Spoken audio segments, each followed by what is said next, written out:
ਅੱਜ ਮਿਤੀ 23 ਅਪ੍ਰੈਲ 2020 ਤੱਕ ਜ਼ਿਲ੍ਹਾ ਲੁਧਿਆਣਾ ਵਿਖੇ 1267 ਸੈਂਪਲਸ ਕਲੈਕਟ ਕੀਤੇ ਗਏ ਨੇ, ਜਿਹਦੇ ਵਿੱਚੋਂ 1160 ਸੈਂਪਲਾਂ ਦੀ ਰਿਪੋਰਟ ਸਾਨੂੰ ਪ੍ਰਾਪਤ ਹੋ ਚੁੱਕੀ ਹੈ। ਇਹਨਾਂ ਵਿੱਚੋਂ 19 ਕੇਸ ਜਿਹੜੇ ਹੈਗੇ ਉਹ ਪੋਜ਼ਿਟਿਵ ਪਾਏ ਗਏ ਨੇ, ਜਿਨ੍ਹਾਂ ਵਿੱਚੋਂ 16 ਜ਼ਿਲ੍ਹਾ ਲੁਧਿਆਣਾ ਨਾਲ ਸੰਬੰਧਿਤ ਨੇ ਤੇ 3 ਕੇਸ ਜਿਹੜੇ ਹੈਗੇ ਬਾਹਰਲੇ ਜ਼ਿਲ੍ਹਿਆਂ ਨਾਲ ਸੰਬੰਧਿਤ ਨੇ। 1141 ਕੇਸ ਜਿਹੜੇ ਹੈਗੇ ਉਹ ਨੈਗੇਟਿਵ ਪਾਏ ਗਏ ਨੇ। ਕੁੱਲ ਮਿਲਾ ਕੇ 5 ਇੱਥੇ ਡੈਥ ਹੋ ਚੁੱਕੀਆਂ ਹਨ, ਜਿਹਦੇ ਵਿੱਚੋਂ 4 ਜ਼ਿਲ੍ਹਾ ਲੁਧਿਆਣਾ ਨਾਲ ਸੰਬੰਧਿਤ ਸੀਗੀਆਂ ਤੇ ਇੱਕ ਡੈਥ ਜਿਹੜੀ ਸੀਗੀ ਉਹ ਜ਼ਿਲ੍ਹਾ ਲੁਧਿਆਣੇ ਤੋਂ ਬਾਹਰ ਦੀ ਸੀਗੀ।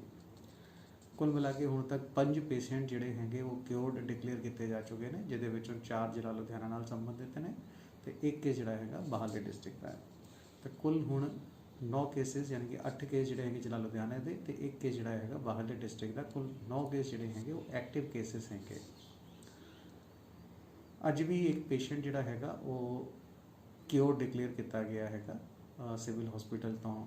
ਸੈਕਿੰਡ ਨੈਗੇਟਿਵ ਰਿਪੋਰਟ ਆਉਣ ਤੋਂ ਬਾਅਦ ਉਹਨਾਂ ਨੂੰ ਡਿਸਚਾਰਜ ਕੀਤਾ ਜਾ ਰਿਹਾ ਹੈ। ਉਹਨਾਂ ਦੀ ਉਮਰ ਜੇ ਆਪਾਂ ਵੇਖੀਏ ਤਾਂ 70+ ਉਹਨਾਂ ਦੀ ਉਮਰ ਹੈਗੀ ਔਰ ਉਹਨਾਂ ਨੇ ਵੀ ਕੋਵਿਡ ਨੂੰ ਹਰਾਇਆ ਹੈਗਾ। ਕੇਵਲ ਔਰ ਕੇਵਲ ਕੁਝ ਚੀਜ਼ਾਂ ਜਿਹੜੀਆਂ ਅਸੀਂ ਜੇ ਫੋਲੋ ਕਰ ਲਈਏ ਤਾਂ ਇਸ ਬਿਮਾਰੀ ਦੇ ਨਾਲ ਚੰਗੀ ਤਰ੍ਹਾਂ ਆਪਾਂ ਫਾਈਟ ਕਰ ਸਕਦੇ ਹਾਂ। ਇੱਕ ਤਾਂ ਸਭ ਤੋਂ ਜ਼ਿਆਦਾ ਇੰਪੋਰਟੈਂਟ ਜਿਹੜੀ ਚੀਜ਼ ਹੈਗੀ ਉਹ ਹੈਗੀ ਕਿ ਟਾਈਮਲੀ ਇਸ ਬਿਮਾਰੀ ਦਾ ਪਤਾ ਚੱਲ ਜਾਵੇ।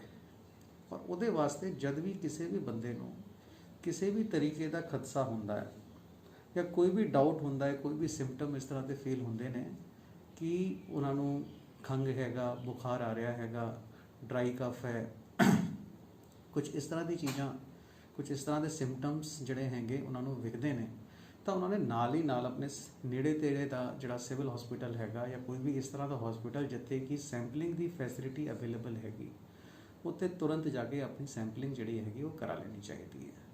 ਕਿਉਂਕਿ ਜਿੰਨਾ ਛੇਤੀ ਤੁਹਾਨੂੰ ਪਤਾ ਚੱਲ ਜਾਊਗਾ, ਇੱਕ ਤਾਂ ਤੁਹਾਨੂੰ ਆਈਸੋਲੇਸ਼ਨ ਜਿਹੜੀ ਹੈਗੀ ਛੇਤੀ ਕਰਤੀ ਜਾਵੇਗੀ, ਤੁਹਾਡੇ ਸਿੰਪਟੋਮੈਟਿਕ ਇਲਾਜ ਵੀ ਜਿਹੜਾ ਹੈਗਾ ਟਾਈਮਲੀ ਚਾਲੂ ਹੋ ਜਾਊਗਾ। ਅਤੇ ਨਾਲ ਹੀ ਨਾਲ ਦੂਜਾ ਜਿਹੜਾ ਸਭ ਤੋਂ ਵੱਡਾ ਫਾਇਦਾ ਹੈਗਾ ਉਹ ਇਹ ਹੈਗਾ ਕਿ ਤੁਸੀਂ ਅੱਗੇ ਆਪਣੇ ਆਪ ਵੱਲੋਂ ਕਿਸੇ ਹੋਰ ਨੂੰ ਇਸ ਚੀਜ਼ ਦੇ ਨਾਲ ਇਨਫੈਕਟ ਨਹੀਂ ਕਰੋਗੇ।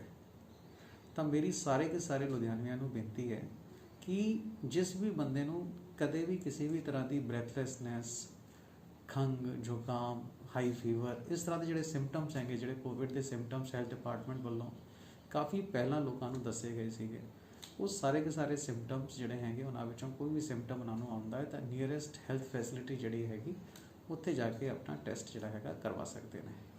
ਹੁਣ ਇਹ ਟੈਸਟਿੰਗ ਫੈਸਿਲਿਟੀ ਜਿਹੜੀ ਹੈਗੀ ਸਿਵਲ ਹਸਪੀਟਲ ਲੁਧਿਆਣੇ ਦੇ ਵਿੱਚ ਤਾਂ ਅਵੇਲੇਬਲ ਹੈਗੀ ਹੀ ਹੈਗੀ। ਇਸ ਤਰ੍ਹਾਂ ਦਾ ਸੈਂਪਲਿੰਗ ਫੈਸਿਲਿਟੀ ਕਈ ਸਾਰੇ ਹਸਪੀਟਲਾਂ 'ਚ ਅਵੇਲੇਬਲ ਹੈ ਅਤੇ ਟੈਸਟਿੰਗ ਫੈਸਿਲਿਟੀ ਜਿਹੜੀ ਹੈਗੀ ਉਹ DMC ਹਸਪੀਟਲ ਲੁਧਿਆਣਾ ਦੇ ਵਿੱਚ ਵੀ ਅਵੇਲੇਬਲ ਹੈਗੀ। ਤਾਂ ਇਹ ਚੀਜ਼ਾਂ ਜਿਹੜੀਆਂ ਹੈਗੀਆਂ ਅਸੀਂ ਛੇਤੀ ਕਰ ਲਈਏ ਤਾਂ ਸਾਨੂੰ ਬਹੁਤ ਛੇਤੀ ਇਸ ਬਿਮਾਰੀ ਦਾ ਪਤਾ ਵੀ ਚੱਲ ਜਾਊਗਾ। ਜੇ ਤੁਸੀਂ ਨੈਗੇਟਿਵ ਆ ਜਾਂਦੇ ਹੋ ਤਾਂ ਤੁਸੀਂ ਰਿਲੈਕਸ ਹੋ ਸਕਦੇ ਹੋ, ਬਾਕੀ ਜਿਹੜੇ ਸਿੰਪਟੋਮੈਟਿਕ ਤੁਹਾਡੇ ਇਲਾਜ ਹੈਗੇ ਉਹ ਕਰਾ ਸਕਦੇ ਹੋ। ਔਰ ਜੇ ਤੁਸੀਂ ਪੋਜ਼ੀਟਿਵ ਆ ਜਾਂਦੇ ਹੋ ਤਾਂ ਉੱਥੇ ਆਈਸੋਲੇਸ਼ਨ 'ਚ ਰਹਿ ਕੇ ਆਪਣੀ ਪ੍ਰੋਪਰ ਕੇਅਰ ਕਰਵਾ ਕੇ ਇਸ ਬਿਮਾਰੀ ਨੂੰ ਹਰਾ ਸਕਦੇ ਹੋ। ਕਿਉਂਕਿ ਜਿੰਨੇ ਵੀ ਕੇਸ ਅਭੀ ਤੱਕ ਲੁਧਿਆਣੇ 'ਚ ਆਏ ਨੇ ਜਿਨ੍ਹਾਂ ਦੇ ਵਿੱਚ ਡੈਥ ਹੋਈ ਹੈ, ਉਹ ਕੇਸ ਅਸੀਂ ਦੇਖਿਆ ਹੈ ਕਿ ਬਹੁਤ ਹੀ ਲੇਟ ਸਟੇਜ 'ਤੇ ਸਾਨੂੰ ਪਤਾ ਚੱਲਿਆ ਹੈਗਾ ਕਿ ਪੇਸ਼ੈਂਟ ਜਿਹੜਾ ਸੀਗਾ ਉਹ ਕੋਵਿਡ ਪੋਜ਼ੀਟਿਵ ਸੀਗਾ। ਇਨਫੈਕਟ 1-2 ਕੇਸ ਤਾਂ ਇਹੋ ਜਿਹੇ ਸੀਗੇ ਜਿਹਦੇ ਵਿੱਚ ਸਾਨੂੰ ਉਦੋਂ ਪਤਾ ਚੱਲਿਆ ਜਦ ਪੇਸ਼ੈਂਟ ਦੀ ਡੈਥ ਹੋ ਗਈ ਕਿ ਇਹ ਪੇਸ਼ੈਂਟ ਜਿਹੜਾ ਸੀਗਾ ਉਹ ਕੋਵਿਡ ਪੋਜ਼ੀਟਿਵ ਸੀਗਾ। ਕਿਉਂਕਿ ਜਦ ਤੱਕ ਪੇਸ਼ੈਂਟ ਆਪ ਅੱਗੇ ਨਹੀਂ ਆਉਂਦਾ ਉਦੋਂ ਤੱਕ ਕਿਸੇ ਨੂੰ ਪਤਾ ਨਹੀਂ ਚੱਲੂਗਾ ਕਿ ਉਹ ਬੰਦੇ ਨੂੰ ਕਿਸੇ ਵੀ ਤਰ੍ਹਾਂ ਦੀ ਪ੍ਰੋਬਲਮ ਹੈਗੀ। ਇਹ ਸਕਰੀਨਿੰਗ ਹੈਲਥ ਡਿਪਾਰਟਮੈਂਟ ਵੱਲੋਂ ਲਗਾਤਾਰ ਕੀਤੀ ਜਾ ਰਹੀ ਹੈ। ਕਈ ਸਾਰੇ ਹੌਟ ਸਪੌਟ ਜਿਹੜੇ ਹੈਗੇ ਜਾਂ ਜਿਹੜੇ ਏਰੀਆਜ਼ ਇਹੋ ਜਿਹੇ ਹੈਗੇ ਜਿੱਥੇ ਕਿ ਇਸ ਤਰ੍ਹਾਂ ਦੇ ਪੇਸ਼ੈਂਟਸ ਹੋ ਸਕਦੇ, ਉਹਨਾਂ ਦੀ ਲਗਾਤਾਰ ਸਕਰੀਨਿੰਗ ਹੈਲਥ ਡਿਪਾਰਟਮੈਂਟ ਵੱਲੋਂ ਕੀਤੀ ਜਾ ਰਹੀ ਹੈ। ਹੁਣ ਹੈਲਥ ਡਿਪਾਰਟਮੈਂਟ ਵੱਲੋਂ ਆਪਣੀ ਟੈਸਟਿੰਗ ਕੈਪੈਸਿਟੀ ਵੀ ਜਿਹੜੀ ਹੈਗੀ ਉਹਨੂੰ ਕਾਫੀ ਵਧਾ ਲਿਆ ਗਿਆ ਹੈ। ਤਾਂ ਮੈਨੂੰ ਲੱਗਦਾ ਹੈ ਕਿ ਜ਼ਿਆਦਾ ਤੋਂ ਜ਼ਿਆਦਾ ਲੋਕ ਜੇ ਅੱਗੇ ਆਉਂਦੇ ਆ, ਆਪਣੀ ਸਕਰੀਨਿੰਗ ਕਰਾਉਂਦੇ ਆ, ਆਪਣੀ ਟੈਸਟਿੰਗ ਕਰਾਉਂਦੇ ਆ ਤਾਂ ਉਹਨਾਂ ਦੇ ਵਾਸਤੇ ਵੀ ਫਾਇਦਾ ਹੋਊਗਾ ਇਸ ਚੀਜ਼ ਦਾ ਅਤੇ ਨਾਲ ਆਲੇ ਦੁਆਲੇ ਦੇ ਸਮਾਜ ਦੇ ਵਾਸਤੇ ਵੀ ਇਸ ਦਾ ਕਾਫੀ ਫਾਇਦਾ ਹੋਵੇਗਾ। ਇਸ ਤੋਂ ਇਲਾਵਾ ਜਿਵੇਂ ਰਿਲੈਕਸੇਸ਼ਨ 'ਚ ਅਸੀਂ ਦੱਸਿਆ ਸੀਗਾ ਕਿ ਕਈ ਸਾਰੀ ਇੰਡਸਟਰੀਆਂ ਨੇ ਲੁਧਿਆਣੇ ਦੇ ਵਿੱਚ ਆਪਣਾ ਕੰਮ ਜਿਹੜਾ ਹੈਗਾ ਚਾਲੂ ਕਰਤਾ ਹੈਗਾ। ਹੁਣ ਇੰਡਸਟਰੀ ਡਿਪਾਰਟਮੈਂਟ ਵੱਲੋਂ ਆਪਣਾ ਪੋਰਟਲ ਜਿਹੜਾ ਹੈਗਾ ਉਹ ਤਿਆਰ ਕਰ ਲਿਆ ਗਿਆ ਹੈ। pbindustries.gov.in 'ਤੇ ਲੋਕ ਅਪਲਾਈ ਕਰ ਸਕਦੇ ਹਨ ਜੇ ਉਹ ਇੰਡਸਟਰੀ ਚਲਾਉਣਾ ਚਾਹੁੰਦੇ ਹਨ। ਇੱਕ ਇੰਡਸਟਰੀ ਵਾਲਿਆਂ ਨੂੰ ਬਹੁਤ ਵੱਡਾ ਕਨਫਿਊਜ਼ਨ ਸੀਗਾ ਕਿ ਜੇ ਉਹਨਾਂ ਦੀ ਇੰਡਸਟਰੀ ਦੇ ਵਿੱਚ ਕੋਈ ਵੀ ਬੰਦਾ ਪੋਜ਼ੀਟਿਵ ਆ ਜਾਂਦਾ ਹੈ ਤਾਂ ਉਹਨਾਂ ਦੇ ਖਿਲਾਫ ਸਖਤ ਕਾਰਵਾਈ ਕੀਤੀ ਜਾ ਸਕਦੀ ਹੈ। ਤਾਂ ਉਹਦੇ ਵਿੱਚ ਮੈਂ ਉਹਨਾਂ ਨੂੰ ਇਹ ਕਲੈਰੀਫਾਈ ਕਰਨਾ ਚਾਹਾਂਗਾ ਕਿ ਇੰਡਸਟਰੀ ਵੱਲੋਂ ਜੋ ਗਵਰਨਮੈਂਟ ਵੱਲੋਂ ਹਦਾਇਤਾਂ ਦਿੱਤੀਆਂ ਗਈਆਂ ਹਨ ਕਿ ਉਹਨਾਂ ਨੇ ਸੋਸ਼ਲ ਡਿਸਟੈਂਸਿੰਗ ਮੇਨਟੇਨ ਕਰਵਾਉਣੀ ਹੈ, ਲੋਕਾਂ ਨੂੰ ਮਾਸਕ ਪ੍ਰੋਵਾਈਡ ਕਰਾਣੇ ਹੈ, ਹੈਂਡ ਸੈਨੀਟਾਈਜ਼ ਕਰਵਾਉਣੇ ਹੈ, sanitisation facility, hand washing facility ਜਿਹੜੀਆਂ ਹੈਗੀਆਂ ਇਸ ਤਰ੍ਹਾਂ ਦੀ ਚੀਜ਼ਾਂ ਪ੍ਰੋਵਾਈਡ ਕਰਾਉਣੀਆਂ ਨੇ। ਇਹ ਸਾਰਾ का ਸਾਰਾ ਇੰਡਸਟਰੀ ਚਲਾਉਣ ਵਾਲੇ ਬੰਦੇ ਦੀ ਜ਼ਿੰਮੇਵਾਰੀ ਹੈਗੀ ਕਿ ਇਹ ਸਾਰੀ की ਸਾਰੀ ਗਵਰਨਮੈਂਟ ਦੀ ਗਾਈਡਲਾਈਨ ਜਿਹੜੀਆਂ ਹੈਗੀਆਂ ਉਹਨਾਂ ਨੂੰ ਪੂਰੀ ਕਰੇ। ਜੇ ਖੁਦਾ ਨਾ ਖਾਸਤਾ ਕਿਸੇ ਬੰਦੇ ਨੂੰ ਪੋਜ਼ਿਟਿਵ ਆ ਜਾਂਦਾ ਹੈ ਔਰ ਇੰਡਸਟਰੀ ਵੱਲੋਂ ਕੋਈ ਵੀ ਕਿਸੇ ਵੀ ਤਰ੍ਹਾਂ ਦੀ ਅਣਗਹਿਲੀ ਨਹੀਂ ਕੀਤੀ ਗਈ ਹੈ ਤਾਂ ਫਿਰ ਇੰਡਸਟਰੀ ਡਿਪਾਰਟਮੈਂਟ ਦੇ ਖਿਲਾਫ ਜਾਂ ਇੰਡਸਟਰੀ ਵਾਲੇ ਬੰਦੇ ਦੇ ਖਿਲਾਫ ਕਾਰਵਾਈ ਉਹਦੇ ਵਿੱਚ ਜ਼ਰੂਰੀ ਨਹੀਂ ਹੈ ਕਿ ਹੋਵੇ।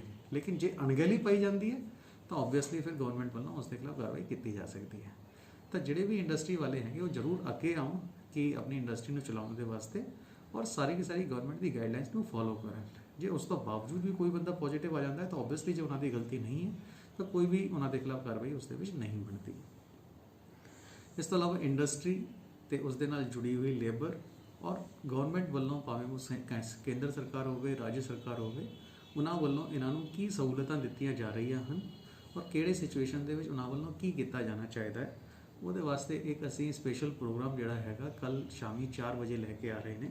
ਇੱਕ ਫੇਸਬੁੱਕ ਲਾਈਵ ਪ੍ਰੋਗਰਾਮ ਜਿਹੜਾ ਹੈਗਾ ਉਹ ਆਰਗੇਨਾਈਜ਼ ਕੀਤਾ ਜਾਵੇਗਾ, ਜਿਹਦੇ ਵਿੱਚ industry department, labour department, EPF ਔਰ ESIC ਡਿਪਾਰਟਮੈਂਟ ਜਿਹੜੇ ਹੈਗੇ ਉਹਨਾਂ ਦੇ ਐਕਸਪਰਟਸ ਜਿਹੜੇ ਹੈਗੇ ਅਸੀਂ ਉਹਨਾਂ ਨੂੰ ਬੁਲਾਇਆ ਹੈਗਾ ਔਰ ਉਹਨਾਂ ਦੇ ਨਾਲ ਅਸੀਂ ਲਾਈਵ ਇੰਟਰੈਕਟ ਕਰਾਂਗੇ। ਲੋਕ ਆਪਣੇ ਕੁਐਸਚਨ ਜਿਹੜੇ ਹੈਗੇ ਇੰਡਸਟਰੀ ਨਾਲ ਸੰਬੰਧਿਤ, ਮਾਈਗ੍ਰੈਂਟ ਲੇਬਰ ਨਾਲ ਸੰਬੰਧਿਤ ਜਿਹੜੇ ਹੈਗੇ ਉਹ ਉੱਥੇ ਸਾਨੂੰ ਪੋਸਟ ਕਰ ਸਕਦੇ ਨੇ, ਜਿਨ੍ਹਾਂ ਦੇ ਅਸੀਂ ਉੱਥੇ ਮੌਕੇ ਤੇ ਜਵਾਬ ਦੇਵਾਂਗੇ। ਇਸ ਤੋਂ ਇਲਾਵਾ ਇੱਕ ਨਵਾਂ ਆਰਡੀਨੈਂਸ ਜਿਹੜਾ ਹੈਗਾ ਉਹ ਜਾਰੀ ਹੋਇਆ ਹੈ, ਕਿਉਂਕਿ ਕਈ ਸਾਰੀ ਥਾਵਾਂ ਤੇ ਇਸ ਤਰ੍ਹਾਂ ਦੀ ਸ਼ਿਕਾਇਤਾਂ ਆ ਰਹੀਆਂ ਸੀਗੀਆਂ ਕਿ ਬਹੁਤ ਸਾਰੇ ਹੈਲਥ ਵਰਕਰ ਜਾਂ ਡਾਕਟਰਸ ਵਗੈਰਾ ਦੀ ਟੀਮਾਂ ਜਿਹੜੀਆਂ ਹੈਗੀਆਂ ਜੋ ਕਿ ਲੋਕਾਂ ਦਾ ਇਲਾਜ ਕਰ ਰਹੀਆਂ ਹੈਗੀਆਂ ਉਹਨਾਂ ਦੇ ਉੱਤੇ ਅਟੈਕ ਹੋ ਰਹੇ ਸੀਗੇ, ਉਹਨਾਂ ਦੇ ਨਾਲ ਲੜਾਈ ਝਗੜੇ ਹੋ ਰਹੇ ਸੀਗੇ, ਉਹਨਾਂ ਨੂੰ ਇੰਜਰਡ ਕੀਤਾ ਜਾ ਰਿਹਾ ਸੀਗਾ। ਤਾਂ ਉਹਦੇ ਵਿੱਚ ਉਹਨਾਂ ਦੀ ਪ੍ਰੋਟੈਕਸ਼ਨ ਦੇ ਵਾਸਤੇ ਗਵਰਨਮੈਂਟ ਆਫ ਇੰਡੀਆ ਵੱਲੋਂ ਇੱਕ ਆਰਡੀਨੈਂਸ ਬਣਾਇਆ ਗਿਆ ਹੈ, ਜਿਸ ਦੀ ਕਾਪੀ ਸਾਨੂੰ ਹੁਣੀ ਪ੍ਰਾਪਤ ਹੋਈ ਹੈ। ਉਸ ਦੇ ਮੁਤਾਬਿਕ ਅਸੀਂ ਸਾਰਿਆਂ ਨੂੰ ਇਹ ਵਾਰਨ ਕਰਨਾ ਚਾਹੁੰਦੇ ਹਨ ਕਿ ਜੇ ਕੋਈ ਵੀ ਬੰਦਾ ਇੰਡਸਟਰੀ ਡਿਪਾਰਟਮੈਂਟ ਡਾਕਟਰਸ ਜਾਂ ਹੈਲਥ ਵਰਕਰਸ ਦੇ ਖਿਲਾਫ ਕੋਈ ਵੀ ਕਿਸੇ ਵੀ ਤਰ੍ਹਾਂ ਦੀ ਨਿਊਸੈਂਸ ਕਰਦਾ ਹੈ ਤਾਂ ਇਸ ਐਕਟ ਦੇ ਮੁਤਾਬਿਕ ਉਹਨਾਂ ਦੇ ਖਿਲਾਫ ਕਾਰਵਾਈ